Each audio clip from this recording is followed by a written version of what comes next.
Okay, here we are. We're going to look at more series convergence tests. We have talked about the integral test, the divergence test, and today we're going to talk about two more tests that will tell if a series is going to converge or not.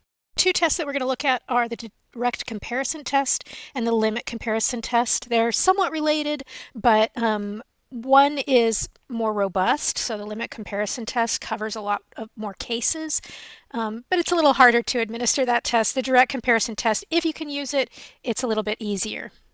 I just want to stress that we really, really care about whether a series is going to converge or diverge. So a fair question is, why do we really care about this? It seems really obscure, really not very pertinent, but this idea is actually very important to a lot of things that we come across in our everyday lives. I just want to give a few examples of why we would really care about this and what's the big deal about series converging or diverging. So every time you watch a Netflix show in HD, the compression algorithms rely on converging infinite series to approximate video frames efficiently. Another place that you'll see infinite series convergence or divergence applicable in your everyday life is Google Maps.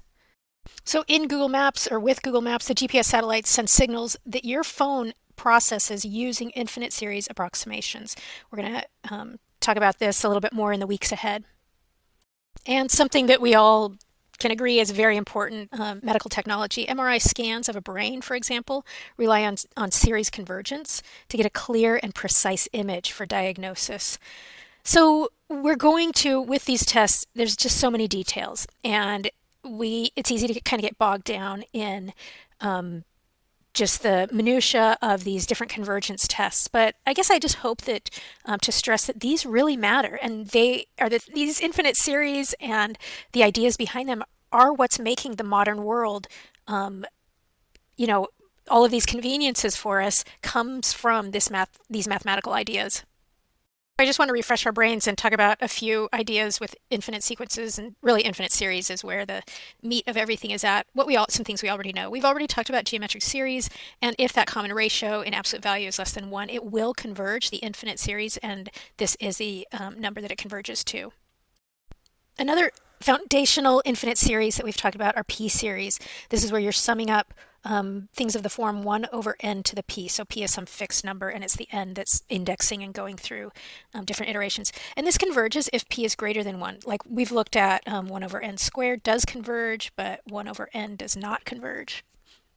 And then our very first series convergence test came up. It's funny, it's called the divergence test, but this is the test I think we talked about when we were talking about geometric series, that the idea is if the corresponding sequence isn't converging to 0, then there's no way that the series will converge to a fixed number. So the divergence test says you have to at least have the corresponding sequence converging to 0. It doesn't guarantee that your series will converge, but that condition has to be met before you even set the table for deciding whether a series is going to converge or not. And then in class, when the ideas of p-series came up, we were actually talking about the integral test at that point. This is where, under certain conditions, you can compare an infinite series to an improper integral. And what the improper integral is doing leads you to know certain things about what the series may or may not be doing. Okay, so all of these ideas we've already covered, and now we're going to jump into these two new tests, direct comparison and limit comparison tests, to determine convergence of a series. So as we're presented with these different series to determine convergence or divergence, in a sense, we're like this physician or this doctor who's presented with a patient, and we have to decide whether this series is converging or diverging. And like any good doctor, we're going to ask a lot of questions, and we have to ask the right types of questions. And so based on the symptoms or the attributes of this series, we ask different types of questions. So the direct comparison test is where you're going to compare term by term one series that you want to find out information about with a series that you already know a lot about. So say that we were presented with this series, 1 over n squared plus 1. Okay, this series looks a lot like a series that we do know quite a bit about, and that is the series 1 over n squared. So I guess my question for you is, we already know that this series converges. So term by term, one question we can ask is, which of these expressions is bigger? And let's kind of think through this for a minute. So n squared plus 1 is definitely bigger than n squared. There's no question about that. But when we take the reciprocal of this, 1 over n squared plus 1, and we think of 1 over n squared, which one now is bigger? And so I think about how like 5 is bigger than 4, but actually 1/5 is less than 1/4, right? I mean, we're taking a pie and dividing it into 4 pieces, so you would get a larger slice than if you took a pie and divided it by five pieces. So this expression here is actually smaller than 1 over n squared. And so we can say that for, all of our n's are positive, so that makes n squared plus 1 will always be a smaller expression than 1 over n squared. So the direct comparison test says, oh, if you have a series that you know is converging, and you're looking at a series whose terms are always going to be smaller than that converging series terms, then you can definitely say that this series also converges, because this guy is always going to be smaller. The series then is always going to be smaller. If you're smaller than a converging series, you also are converging. So we can say, therefore, 1 over n squared plus 1 converges. And this is the first part of the direct comparison test. So the direct comparison test says if you have two series, the series with terms an and the series with terms bn, and they're both series with positive terms, pretty important.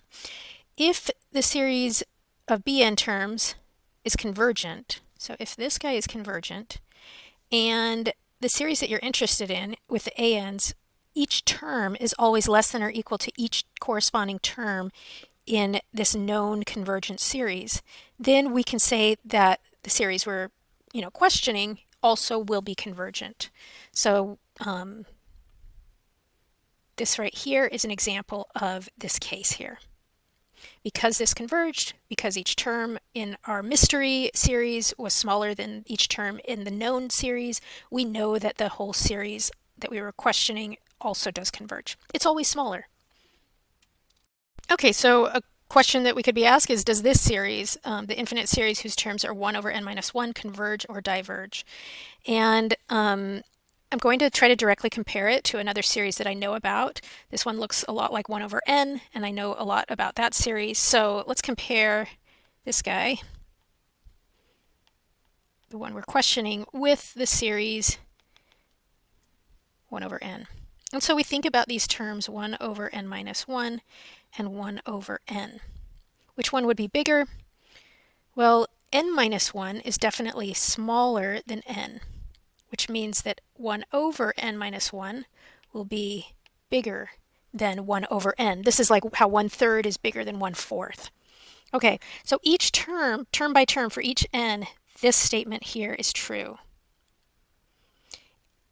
If we have, remember our mystery series is the one with the bn's, if this is bigger than an, this first case doesn't answer the question. But the direct comparison test has another part to it. Of course, we know that this series here diverges. We've already talked about how this series diverges, so we knew this before we even stepped into this problem. And because these terms, term by term, are always bigger than this term, it will be true that this series is going to be larger than this series. And so we can say that this series also must diverge. So this series is going to be larger than the harmonic series, this guy. And so we can say, therefore, the series 1 over n minus 1 has to diverge. It's bigger than something that's diverging, and so it itself has to diverge. And this will be the second part of the direct comparison test. So if a series is known to be divergent, like this one we knew was divergent, and term by term we have another series where each term is bigger than each term in the known divergent series for all n, then this series right here must also be divergent. It's just bigger than something that diverges, so it also has to diverge. So this is the direct comparison test. It's awesome when you can use it because it goes pretty fast. Um, it's not quite as universal that you can use this test, but if you can, definitely use it. I do want to go over one case where the test is inconclusive. So in this example, we're going to look at, they ask us to test whether the series 1 over n plus 1 converges or diverges. I want you to take a look at it and see if you can tell why the direct comparison test would be inconclusive. You know, it seems like we should be able to compare it to this guy, right, which we know a lot about. But why does this test not lead to any answers here?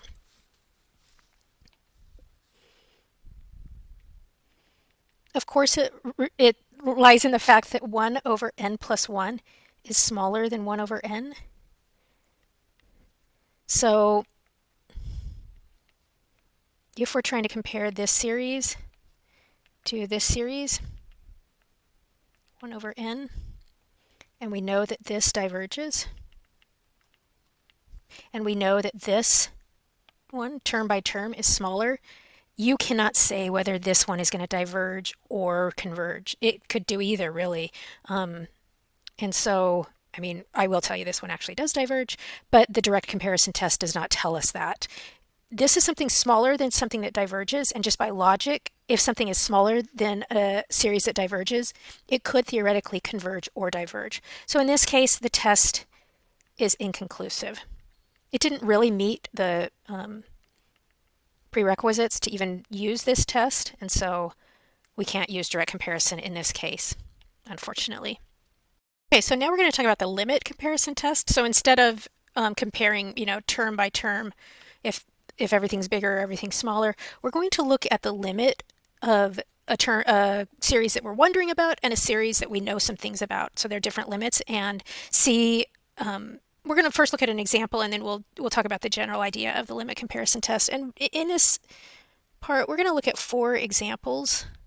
The first 2 will have an easier example, then we'll do kind of a mid, and then a little bit harder example where we would use the limit comparison test. Okay, so the example I want to look at is determine convergence or divergence for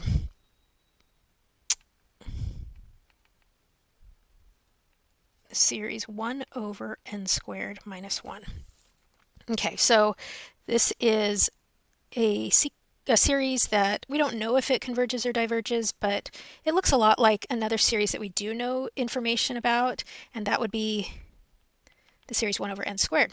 We know that this guy converges, and this converges, unfortunately, term by term. Looking at this, we have to decide which term is bigger. If this one was smaller than a converging series term, that would be no problem. We could use direct comparison. But this term, 1 over n squared minus 1, will always be larger than the corresponding term over here. This is how, like, 1/3 is bigger than 1/4. So if you're bigger than a converging series, you could converge or you might diverge. We just don't know. So the direct comparison test will not work here. Okay, so like we just talked about, the direct comparison test will not work here because being bigger than something that's converging doesn't tell you anything. It's inconclusive. So what we're going to do is we're going to think about a limit, and we'll call it C. We'll let C be the limit as n goes to infinity, and I'm going to take a term from the series I'm wondering about over a term of the series that I know something about. So I'm going to compare them in that way. So let's say 1 over n squared minus 1 over 1 over n squared. I'm going to see if I can take this, compare them in this way as n is going off to infinity and see what the behavior of that limit looks like. So this is the thing I have a question about on top, and this is the series I know about. Okay, and so if I do a little algebra, this equals the limit as n goes to infinity of n squared over n squared minus 1, just by multiplying by the reciprocal of that denominator. And I do know some things about this. I can use L'Hopital's rule a couple times, but this will equal 1. So we'll say by L'Hopital times 2. Or you could also, multiply the top and bottom by 1 over n squared, and you would see that this limit is equal to 1. Okay, so the limit comparison test says that when you do this exercise, you're taking the questionable series term over the known series term, and you get a limit that is positive and not infinity, then these two series will act the same. They behave similarly. So if this one converges, this one converges. If a series diverged, then the corresponding series or the series that we're comparing it to would also diverge. So that is one reason that this test is more robust, more powerful than the direct comparison test. This test tells you these guys will, if the rules are all followed and you get some finite positive limit, then these two series act exactly the same in regards to convergence and divergence. That's a stronger result than the direct comparison test. Okay, so we know, we'll say by limit comparison test, I haven't even told you really what this is yet, but I'm about to. This series 1 over n squared minus 1 converges. And it was being compared to 1 over n squared, which we do know converges. We got a finite limit, and it's positive. Okay, so let's write out what the limit comparison test is. In the limit comparison test, we start with two series. This is the series that we're interested in asking questions about. This is a series that we know about. And so these are both series. Importantly, they have to have positive terms. So this is a condition to using the limit comparison test. Then if the limit as n goes to infinity of an, so just a term from that mystery series, over a term from the known series equals c, where c is some positive finite number, then either both series converge or both series diverge, so they behave similarly. That's a stronger result than the direct comparison test. So they act in tandem. They're buddies if you can find a finite positive limit in comparing them in this way. Okay, let's look at another example of this. Let's say that we're interested, well, before we go into the example, I do want to kind of give some intuition for this test. Why is it that it works? I won't give a formal proof, but let's talk about kind of the main idea of why this should be true. So for example,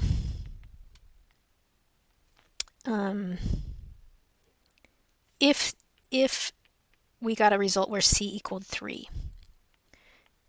then the series an, this is saying that the series an behaves similarly to 3 times the series of those bn terms. So that's what that would indicate. And this is as n is going to infinity.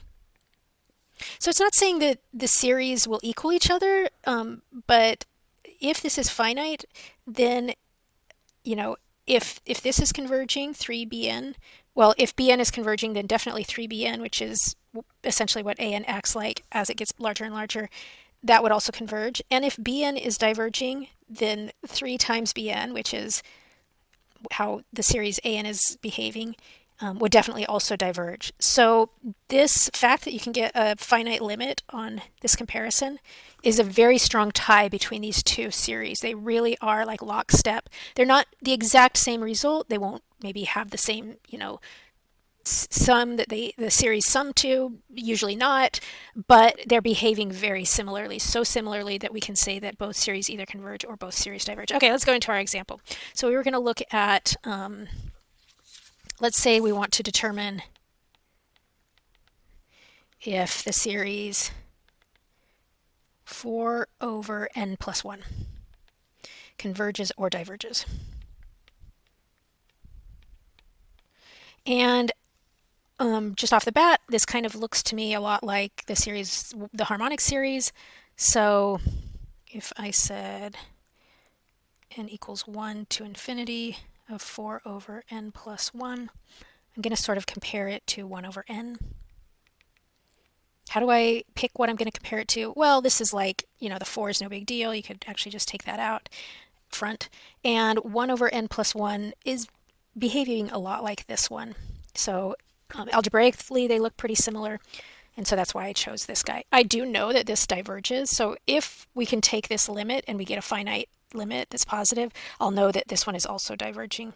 The direct comparison test will not work in this case because this is actually smaller than this guy, term by term, if you take the 4 out. And so being smaller than a divergent series is inconclusive in the direct comparison test. So we have to use the limit comparison test in this case. Direct comparison will not work. Okay, so let's take the limit and see what happens. So we're looking at the limit as n goes to infinity of our mystery series over our known series. And this equals the limit as n goes to infinity of, just working some algebra, 4 times n over n plus 1. This is a limit that I can see is going to be 4. You can use L'Hopital's rule or multiply both sides, or the top and the bottom, by 1 over n, and you'll see that this equals 4. Awesome. So this is, 4 is definitely a positive finite limit. And so we say, therefore, this series must act, so 4 over n plus 1 must act like the harmonic series 1 over n. So this must diverge by comparison, limit comparison with the series 1 over n. However, 1 over n is acting, this guy is going to act as well because that comparison led to a finite positive limit. Okay, so we've looked at 2 somewhat basic examples of the limit comparison test. Let's do one that's maybe a step up from that. Here we're asked to determine if the series with the terms 1 over 3 to the n minus n is going to converge or diverge. And I look at this and I think, do I know a more basic series that I could compare this to? And probably this term is going to become more powerful and important than this term. So it seems like I probably could compare it to the series 1 over 3 to the n. And let's try to remember what type of series this is. This would look something like 1 over 3. Well, actually, it would be, since we're starting at 0, it would equal 1 plus 1/3 plus 1. Oh, I totally forgot the power. Sorry. Okay, so this will look like 1 plus 1/3 plus 1/9 plus 1/27. And so hopefully this rings a bell that this is a geometric series. So this is a series that we know about, and its common ratio for this series would be 1/3. This is in absolute value less than 1, and so we know that this series will converge. So this is a geometric series. The common ratio is less than 1, so it converges. Even more powerfully, we could tell what it converges to because we have that awesome formula for infinite series that do converge. But for right now, this is all that we care about. This series converges. Could we compare it to this series? I just want to talk for a minute about why a direct comparison will not work. So 1 over 3 to the n minus n, that term compared with 1 over 3 to the n. This denominator will be smaller than this number. And this will be larger. And so that means that this will actually be, term by term, the reciprocal of a smaller number is bigger than the reciprocal of a larger number. And so we have a finite series, a series that converges, and we have something that term by term is bigger. So the direct comparison will not work here. The direct comparison test won't work. Because if you have something larger than something that converges, that's inconclusive. So it won't work. All right, we're not too surprised because I didn't even talk about this example with the direct comparison test. So I brought it up here in the limit comparison test. So no surprise that that's just not going to work. So we'll go about our job of trying to find the limit. And so what we're going to do is take the limit as n goes to infinity of the mystery series term, 3 to the n minus n, over 1 over 3 to the n. Think about the things that could happen here. You know, it's possible that this limit could go to 0. In that case, the test is inconclusive because we need a limit that's positive. It's possible that this limit could go to infinity. In that case, also, this test, as it is inconclusive because we need to have this limit go to a finite positive number. And so we're going to cross our fingers and hope that we get a finite positive number here. So we do a little bit of algebra. This is going to equal the limit as n goes to infinity of 3 to the n over 3 to the n minus n. I have a pretty strong intuition that this is going to equal 1, but let's go through the actual L'Hopital justification for this.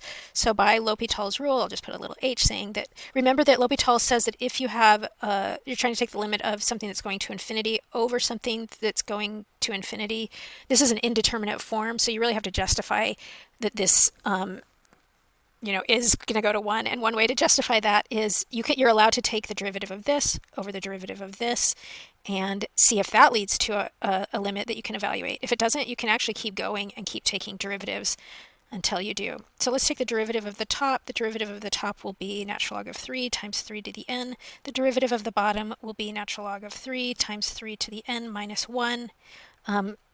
It's looking more and more likely that this will converge to 1, but strictly, we're still in an infinity over infinity case. So let's use L'Hopital's one more time. So we're going to say this is equal because of L'Hopital to natural log of 3 squared times 3 to the n over the derivative of the bottom is now natural log of 3 squared times 3 to the n. The 1 drops out, and this is definitely equal to 1. Okay, that's awesome because we have satisfied the limit comparison test. We have these two series, this one we didn't know about, this one we did know about, and we're getting that the limit when we compare them in this way is 1, which is a positive finite number. And so therefore, our series that we wanted to know about, let's see, we know that this guy converges, and limit comparison test says that they're going to behave the same as long as we get this, and so this must converge also. This converges by the limit comparison test.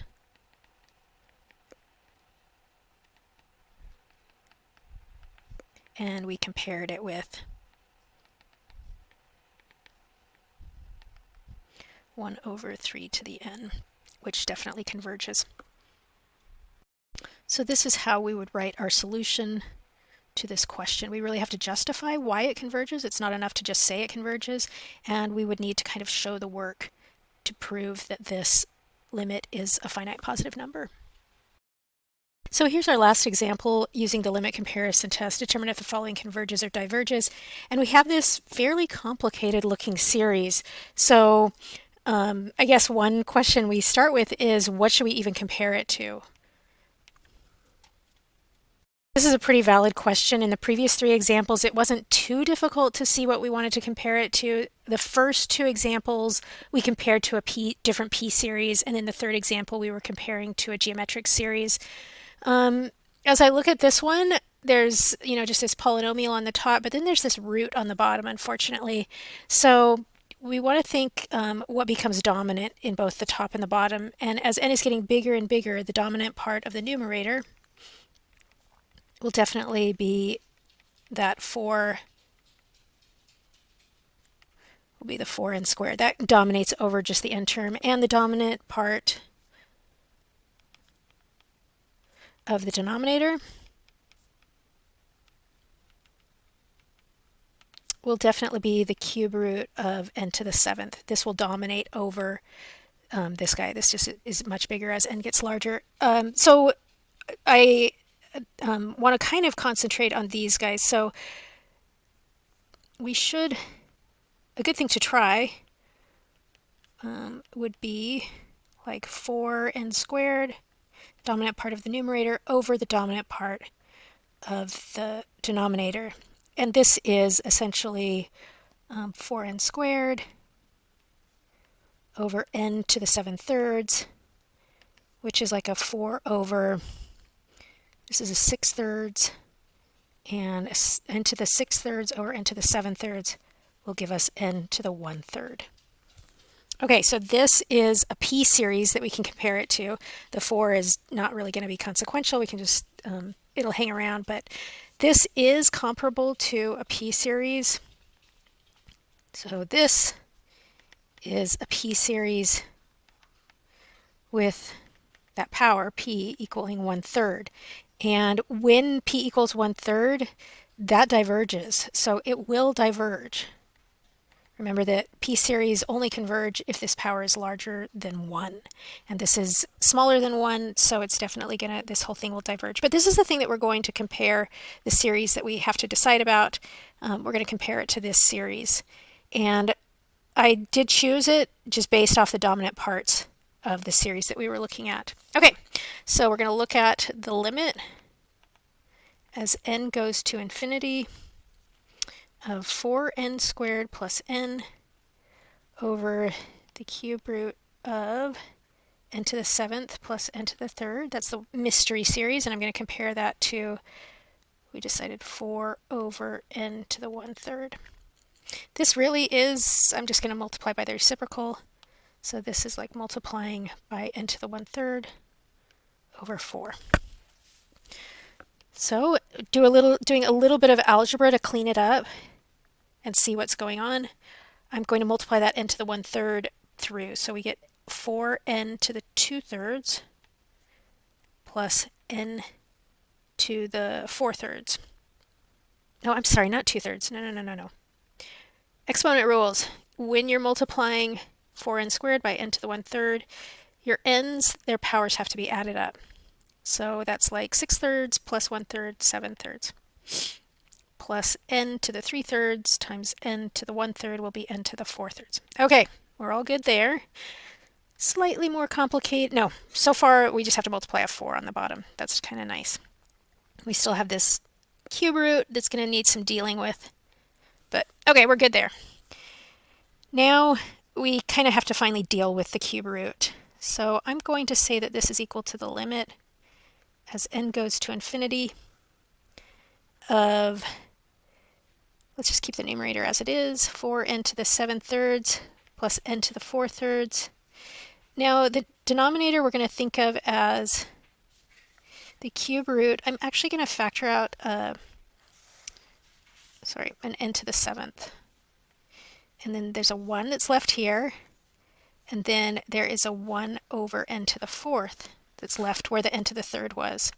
The reason I do that is because I have this times this inside a radical. So I'm going to be able to pull this out because these are being multiplied. I before could not pull anything out. I just had two terms that were being added together. But I'm now going to be able to pull out the n to the 7th. And the thing that's going to be left in the radical, it will be easy to see that that is going to go to just 1 plus 0. Okay, so that was this guy stayed the same, and my whole justification for this step was to hopefully pull out that dominant term from the radical so we could just think of it as a power. So this now equals, this is all just algebra. I haven't done anything with, say, L'Hopital or anything like that. Okay, this is now 4n to the 7/3 plus n to the 4/3, keeping that the same. And in the denominator, I have 4 times n to the 7/3. I've pulled this guy out. This was an n to the 7th, but it was in a cube root. So as I pull it out, it becomes n to the 7/3. And then I still have the cube root of 1 plus 1 over n to the 4th. Okay, at this point, I can start kind of dividing some things off. Except I'm going to make myself a little bit of a room here.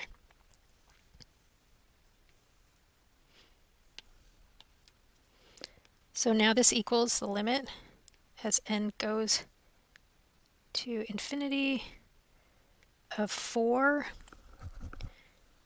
plus 1 over n. So I'm dividing both sides, or you could say multiplying both the top and the bottom, not both sides, by 1 over n to the 7/3. 1 over n to the 7/3. And when I do that, this times this will just be a 4, and then this times this will just be a 1 over n, because it's 1 over n to the 3/3, so that's 1 over n. This is where my new numerator came from. In the denominator, I have a 4, and if I multiply this guy, in the denominator I essentially have 3 things multiplied together, and then I have this 4th thing. So this I'm going to combine with this to create just a 1. So in the denominator I now have 1 plus 1 over n to the 4th. Okay, this, I can see this as n goes to infinity, this is going to go to 0. As n goes to infinity, this little piece here is going to go to 0. And so I have, somewhere I lost my cube root. There's a cube root there and a cube root there. As n goes to infinity, this whole thing just goes to 1, because this goes to 0, and then the cube root of 1 is just 1. So I have 4 over 4 times 1, or 4 over 4, which is equal to 1. I never really had to use L'Hopital's rule because I used this little trick here. The algebra is pretty hairy, just right in here and in this step, just trying to get that that dominant term out of the cube root. So that's what all of this work was being done, to get the dominant term out of the cube root so that I can kind of combine it and compare it to what was happening in the numerator. But the important thing at this point is that our c in our limit comparison test is a positive finite number, which means that this guy right here will behave exactly like the corresponding sum series of these types of terms. We already knew that these terms diverged, so we can say, therefore, a really complicated series, 4n squared plus n over the cube root of n to the 7th plus n to the 3rd diverges with the limit comparison test, with comparing it to 4 over n to the 1/3, this p series. With limit comparison tests, you're most often comparing what you're given with either a p series or a geometric series. So these comparison tests, not only limit comparison, but also direct comparison, you're most often comparing with a p-series or a geometric series. If you think about the 4 examples that we did, the first and second were p-series, the third was where we were comparing it to a geometric series, and this last example here, we were comparing it to another p-series. So just to finish out, I wanted to start talking about strategies for testing convergence and divergence of series. When we're presented with a series, we don't know exactly which test to use immediately, but this is a fairly good way to go about it. First of all, apply the test for divergence. If the corresponding sequence does not converge to 0, there's no way that the series is going to converge. So that's, if you can tell with a quick glance, just see if the sequence terms go towards 0. That's a good thing to check. Identifying basic series. If you can tell that what you're looking at is either a p-series or a geometric series, that's helpful to know. That saves a lot of time. And then these 2 comparison tests that we talked about today. If the thing that you're looking at is neither a p-series or a geometric series, could it be compared to one? Is it fairly close to one? If so, these tests are worth trying. The limit comparison test is a more robust test. We haven't talked yet about the ratio test or the alternating series test, but we will. And then the integral test has some pretty strict conditions, so it can't be used quite as widely as some of these other tests, but this is also a good test to keep in mind, that if the series is positive, continuous, and decreasing, well, if the series is positive and decreasing and the corresponding function is continuous, then check and see what the improper integral is doing. And this is a fairly good order of what you would want to try first, and then if the tests don't apply or are inconclusive, just work your way down the list. It's not hard and fast, but this is a fairly good strategy of what to try first and what to try next.